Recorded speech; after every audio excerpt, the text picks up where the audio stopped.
Alright folks, hope you're doing staying safe. I want to change it up here. I thought for the replay I'm going to talk through it and give you my views of it. And this one's perfect because it's my favorite Canadian ship, HMCS Haida.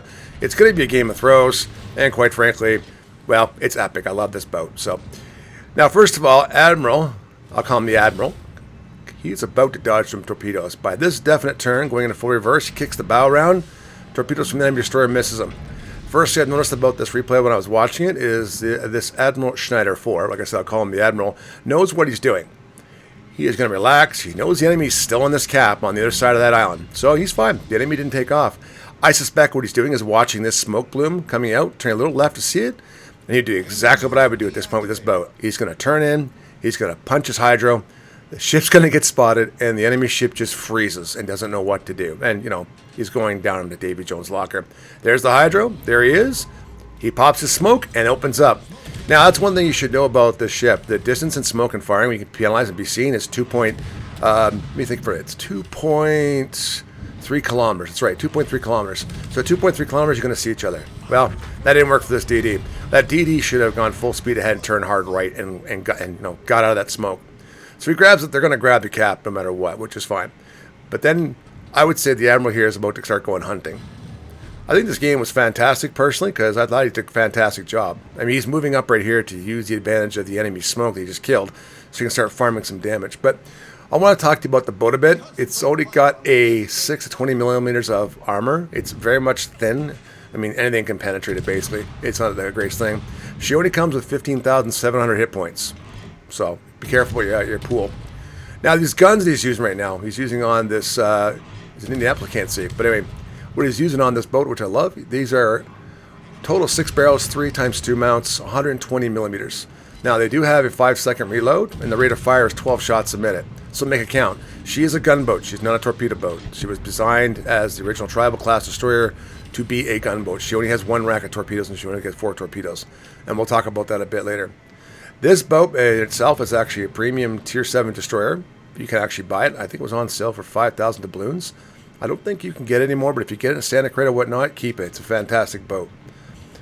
This boat itself has quite the history. I don't know if you know this, but I'll get to that a bit later as well. So right now the Admiral's moving up. What's he trying to do? He's spotting. He's going to do exactly what I think he's going to do in the Scharnhorst 43 that I would have done as well. He's got a set of creeping smoke. He's got 45 seconds left on that creeping, crawling, whatever you want to call it. You can go to quarter speed and stay in smoke. He's waiting till his gun comes around, and he's going to open up and farm damage on the Scharnhorst. And I have to say I disagree with the Scharnhorst play later on against the boat. Well, against him personally. Now, I know he's gone dark. He was one spotting, but of course the Scharnhorst shot. I don't know why he did that. He could have gotten away, got around, got behind the islands. Didn't do it. Instead, he's just going to keep turning in here and get spotted. Now, he's still got 17 seconds left on his smoke. He's going to keep firing, keep firing. Now, if you're far enough away with this boat, and I'm saying not max range, but far enough away, and you're kiting away, and you can juke and jive and use your throttle, you can literally harass a battleship into death with these guns. I've been sworn at by players in chat. I'm not going to repeat what they said because it's pretty good. I know right there when I'm getting sworn at, I know I'm doing a good job, so that's fine with me. Now, the Scharnhorst has gone behind the island, so he's fine there. Now, let's see what happens next. He's going to move up here. So just so you guys know, this ship is one of the most iconic museums in the Canadian naval history. The Haida itself is now stationed outside of HMCS Star, I believe it is. It's the Naval Reserve Base in Hamilton. It's right next to my hometown, Niagara Falls. I've been on this boat dozens of times, so I actually worked in this boat. It was back when it was in Ontario Place. We're talking decades ago. Now, let's talk about the torpedoes. He's got 4 sets, like I told you. You can single shot them or rapid shot the whole kit and caboodle. They only have a range of 8 kilometers. They have a 96-second reload and almost 17,000 damage. We'll get to the rest in a minute. That Scharnhorst just came out. He got spotted. That's why he didn't stay in the cap. And then, of course, here comes the radar. Figures. Now, he's going to miss the Scharnhorst. Obviously, his hydro's running. He saw the torpedoes. This is where you juke and jive and get the heck out of here before you get nailed. Eventually, when that radar's going to run out, he's going to hit the creeping smoke again because it comes back in less than 3 seconds. And he's turning right now. I'm not sure this is actually a good move, to be honest with you, because of that much damage, but he puts the smoke generator on, but he's ready to start rocking and rolling and juking this guy and start jiving. Now, this Scharnhorst, in my opinion, should have turned either hard right or hard left, most likely keep going the turn, and got away, and should have recognized with his low health what's about to happen. As I mentioned earlier, this boat will farm damage, and lots of damage. And when it's in smoke, creeping smoke, there's nothing you can do about it. And don't forget, in creeping smoke, if you start going back and it's only set for quarter speed, you're going to get detected because you go backwards quicker than you do going quarter speed. This Scharnhorst's not even worried about him. He's worried if he can take a pock shot at somebody else. But this guy's going down, whether he likes it or not. As from my point of view, I think the Admiral did a good job right here farming both these Scharnhorst 43s. And of course, he misses torpedoes completely. That's something I'm anticipating when you're dealing with this boat. If you're going to launch torpedoes at it, and his friend right here is going to, nope, none of that. I'm backing up. Just saw what happened to my friend. He's going to go in reverse, go behind the on. The enemy team has tried to hold on to the 2 caps, which is the right way to do because you've been up by 1 kill for quite a while. But at the end of the day, this is the wrong thing. I would not do what they did. I would try to come out and go around and flank and see if I can flank the cruiser and take one of the cruisers out. The Scharnhorst shouldn't be sitting there, in my opinion. It's just my opinion. But hey, like I was saying, this boat itself, going back to the torpedoes, they do 62 knots, a little bit slow, and they've been seen or sighted at 1.4 kilometers. The other great thing about this boat, you're about to see shortly here, is maneuverability. She'll do without a speed flag 38.3 knots. With a speed flag, add another 5%. Add the booster on it, you get another 8% on top of that, which is fantastic. Rudder shift is 3.8 seconds. So I've seen this boat, it's a Navy term called heel over. You'll actually start exposing your hull when you turn so fast. It's also great for the Tokyo drift when you want to juke and jive away from battleship shots long way from you. And this guy makes me laugh the shortest. He keeps sticking his head out and he's like, nope, don't want to do it. I'm not going to do it. Not going to do it. And it's funny, he goes back in. So I find it funny. Detectability of this boat, by the way, is still fantastic at 5.7 kilometers. I said it before, it's 2.3 for firing at smoke, so he's not going to get detected. There's no one around him. And airplane spawning is 2.8 kilometers. Now he's got to make a decision here. He's now down to him and another destroyer. There's 3 enemy left, and they hold 2 of the caps. This is the part I do like about the Admiral right here. He's not... It's okay for him to ripple fire these torpedoes down a chute or a line or between 2 islands. And you never know what's going to happen if you're going to get lucky. But this guy, I totally get what he's doing here. He's got no smoke, no torpedoes. He's going to back off for a bit, and he's going to have to come around. Now, the enemy's already at 700 points. They're almost 300 points ahead of him. But again, he can take pot shots at the Mutsu. And that Mutsu player is going to play very relevant with his full health almost at the end of the battle, in my opinion. My view, what I say. I'm not sure if you guys were familiar with the Tribal class destroyers, but they were made in the UK, and they were also made in Canada, and they were also made for Australia. They are, I believe, I cannot remember off the top of my head what the only Australian one. That's not the Vampire. I don't know if they have a tribal left or not. This might be the only tribal left in the world, as far as I know. I could be wrong. I can't remember off the top of my head. Now, as he comes around the corner here, if he pulls out too quick, he's going to get spotted. But now he sees the enemy destroyer. He's got the enemy ship behind the island, which can't touch him, and he's going after this destroyer. This is the weakest, I would say the most powerful thing, or the weakest thing against him is this destroyer. He needs to kill this destroyer. And he does. Just not right away. But he's trying. Now, the next step, he's got to start learning to push. Not that he doesn't do a great job here, but he's got to push. He's just looking at... this is how I play my Haida too. I'm looking around going, what should I do? So he's going to sit here. There goes the smoke generator. He's not the one spying the Scharnhorst, so he's going to start farming it. And that's the original Scharnhorst who kept going behind the island going, nope, nope. Now he's doing it again. He's not even paying attention to the Haida. And there goes the rapid-fire torpedoes. And off they go. So, I mean, from my point of view, good job. Now, this torpedo launcher, by the way, it will not reload until you fire all 4 torpedoes. I really do wish if you fired one, it would reload one. That would be nice, because that way you could constantly keep torpedoes in the tube. You don't have to fire them all. That would be nice, but you can't. And because of that, there's that gap. So, he missed the Scharnhorst. But again, his guns are farming it. I mean, he's just going to sit here and farm down the Scharnhorst. He's got a minute 45 left to smoke. And he's got a decent enough health pool, in my opinion, right now to do this. Now, the question I'd ask is, the other destroyer, did it lay out torpedoes? There goes his... there goes his last ship, his last friend in the neighborhood. So he's got to kill this Scharnhorst, and he's going to do it, in my opinion. Boom. Headshot. Good job. Now, you know, remember that destroyer that's on low health? Yeah. The only thing standing between him and the 2 caps is that DD. And the Mutsu is a very slow battleship. She does come with torpedoes, but she's slow, and her detectability is terrible. Is he facing this way? Ooh, yeah, he is. And that's how good dispersion is on that ship.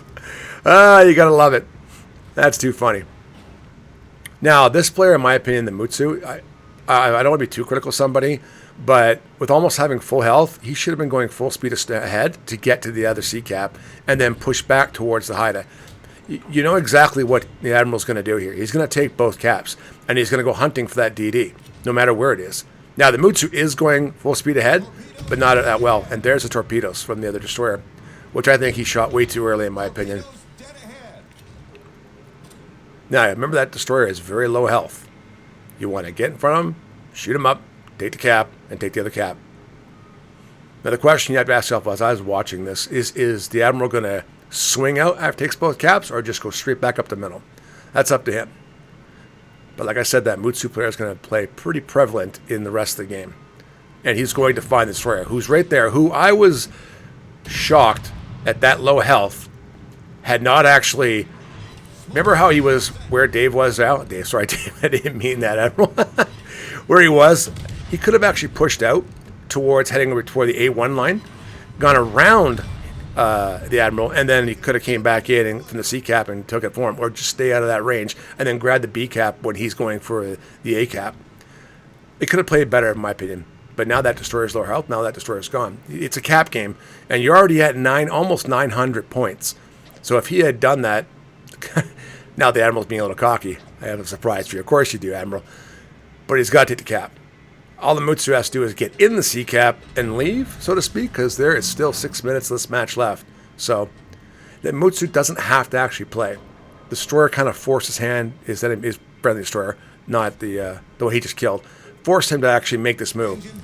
Like I said, I'm not upset at the destroyer, but it could have did a better job of just leaving and gone around the Haida and then just came the C cap long before the Mutsu did. And that would have been the best thing for him. Now, the Admirals here is just going to back up and do exactly what I would do and full speed out there and go find the Mutsu. The kicker you're looking at right now is, I'm not sure if you guys are noticing it, I'm not seeing the C cap change already. I was like, okay, is the Mutsu not going into the C cap, or is he trying to come down and hunt the Haida? So I was like, and that's what I agree with the Admiral here. I get the same impression I am. The Mutsu's trying to hunt him. And that's, by the way, ladies and gentlemen, you as a battleship player, that is the worst thing you can do is launch your fighter or your spotter plane. They go in circles. I can now look at the minimap and know exactly where you are. So unless you get whiff of this guy being where he is and you know he's close enough or you think he's in gun range and he's just staying out of your range, please don't launch your spotter plane. Don't launch your fighter, because you're going to tell me, you're going to televise to everybody in the map where you are. So I'm just, well, it ends a lot quicker than that. So I know what the Mutsu is doing. The Mutsu's coming down here to actually fight him. And there he is. He's detected, which is fine. Mutsu fires. And he's going to go uncovered. Next set. That took a lot of his health. That kind of like, ugh, that's not too bad. He's down to 1,300. But see how he only fired one torpedo? That's brilliant. This is where you can make itself work for you. And now you start farming it. The Mutsu made a really bad play here, in my opinion. The Mutsu, right after it saw this torpedo, the two coming up, he should have actually went full stern, because he knew there's more torpedoes. He would have saw them go in front of him, and that you would have saw 3 out of the 4. He did his best here. I can't remember off the top of my head if he actually hits though. No, he did actually dismaneuver it. He should have actually turned in towards the Admiral, and then by that point, you see the 4th one go by. He had nose in on the Admiral and go full speed ahead. Get ready for HE, because you just kind of hit him once and he's dead. Now, he doesn't know what he's at for health-wise. You just got to hit him once. Unfortunately, the Mutsu player does do a blind shot here, puts it behind the Admiral and launches torpedoes, but he's not following the creeping smoke, which a lot of people don't do. You got to aim way ahead of it. And I think it was a bad idea, because you're within a couple kilometers. I'm not going to miss you as I keep shooting you. And he's got more than enough time to wear him down. And that's what he's going to do. He's burning down. And obviously he doesn't have a heal. He doesn't have a, can't damage control either. So he's going to burn him down. Now he's switched to AP, because now he's going to do some chunk damage off him. Smart move on the Admiral's part of view. Now the Mutsu starts to come towards him, but it's a little too late. It's a day late, $1 short, as Jingles would say. And he's going to blow up. And now he gets his victory. So for me, that was a fantastic replay to do this with. I think the Admiral Shredder did a fantastic job, and there's the torpedoes they missed. You guys let me know down below. Do you like this new format? Do you want me to talk through it? Any suggestions or whatnot? But again, I'm always open to it. Let me know. This is the first one, and I've been kind of practicing at this for quite a while. The reviews are not the same as talking through a video. But hey, if you like it, let me know. As always, not bad, eh? 4 kills and 137,000 damage. But as always, take care, stay safe, wish you all the best, and, well, bye for now.